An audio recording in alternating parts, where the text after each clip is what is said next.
Nissan unveiled their Z Proto. And what do I think about it? Well, sorry. I actually really like the design. The MC kind of reminded me of like some Japanese porn star, if I'm really honest. Well, hello everyone, Andy here bringing you another video. We just got the unveiling of the Nissan Proto Z, or Nissan Z Proto. I guess a lot of people are speculating that it's going to be called the 400Z. Confirmed to have twin turbo V6 and a manual transmission. To pass the viral situation that's going around the world right now, you and I are going to play a little game. I promise it'll help you go through the virus situation much faster. Every time anyone from the Nissan presentation says the word manual, we'll take a shot.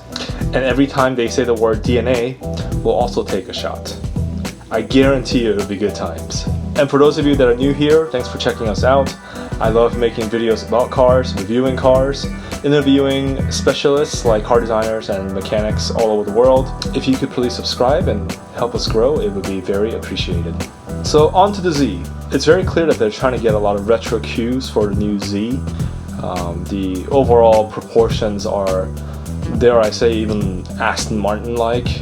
Really classic proportions with a long nose and really short rear deck lid. Especially from the side profile, I think the car design is really successful.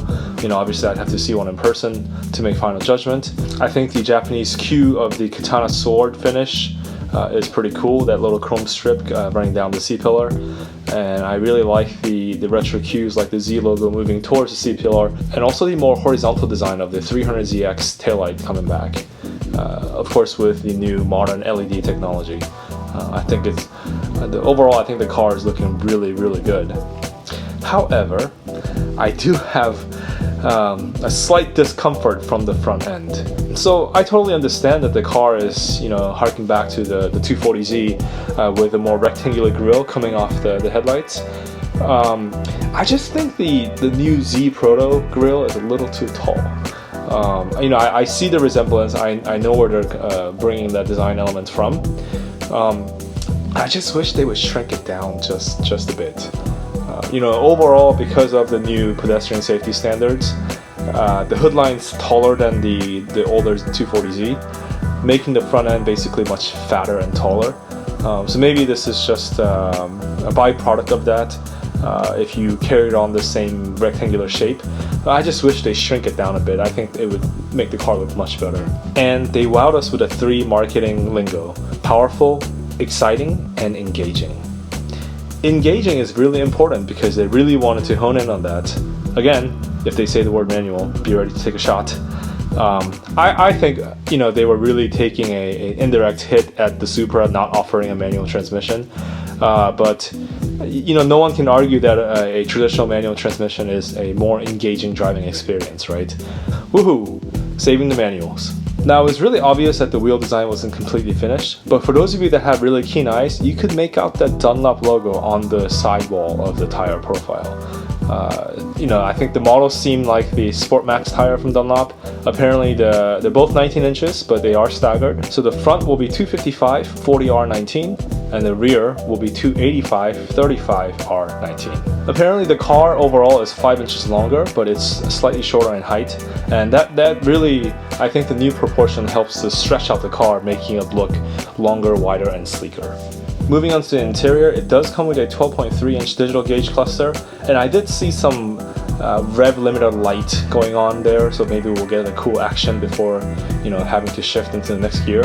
I think it's a good change to the interior. I know a lot of journalists talked about the quality of the interior and the Z cabin, so it's a much needed update in my opinion. And of course the traditional 3-gauge pods being in the central area, I think that's a really cool touch to stay true to the Z heritage.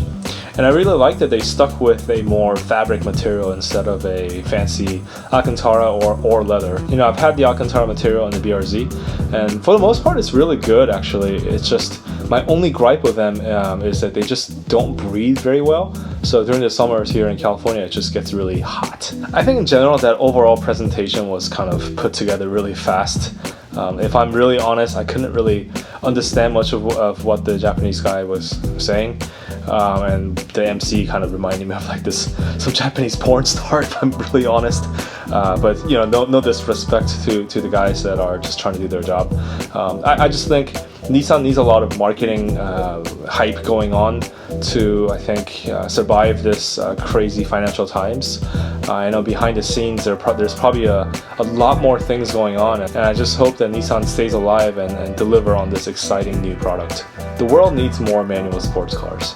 It's funny, I think Adam Carolla at one point even mentioned the 86, but he was referring to the year 86, but he just said numbers 86 and he thought, oh crap, I shouldn't say 86 because I'm kind of referring to a Toyota in a Nissan presentation.